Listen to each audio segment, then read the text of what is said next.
Hi,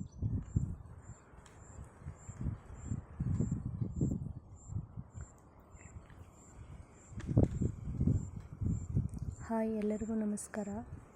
ಇವತ್ತು ನಾವು ನುಗ್ಗೆ ಸೊಪ್ಪಿನ ಕೆಲವೊಂದು ಔಷಧಿ ಗುಣಗಳನ್ನು ತಿಳ್ಕೊಳ್ಳೋಣ.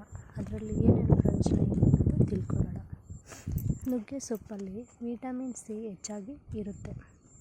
ನುಗ್ಗೆ ಸೊಪ್ಪಲ್ಲಿ ಕ್ಯಾಲ್ಶಿಯಂ ಹೆಚ್ಚಾಗಿ ಇರೋದ್ರಿಂದ ಮೂಳೆ ಗಟ್ಟಿಯಾಗುತ್ತೆ. ನುಗ್ಗೆ ಸೊಪ್ಪು ತಿನ್ನೋದ್ರಿಂದ ರಕ್ತ ಕೂಡ ಉತ್ಪತ್ತಿಯಾಗುತ್ತೆ. ನುಗ್ಗೆ ಸೊಪ್ಪನ್ನು ಜ್ಯೂಸ್ ಮಾಡಿ ತಗೊಳ್ಳೋದ್ರಿಂದ ವಿಟಮಿನ್ ಸಿ ಹೆಚ್ಚಾಗುತ್ತೆ. ಜ್ಯೂಸ್ನ ಜೊತೆಗೆ ಬೆಲ್ಲ ಸೇರಿಸಿ ಖಾಲಿ ಹೊಟ್ಟೆಯಲ್ಲಿ ಕುಡಿಯೋದ್ರಿಂದ ರಕ್ತಹೀನತೆ ಕೂಡ ಕಡಿಮೆ ಆಗುತ್ತೆ.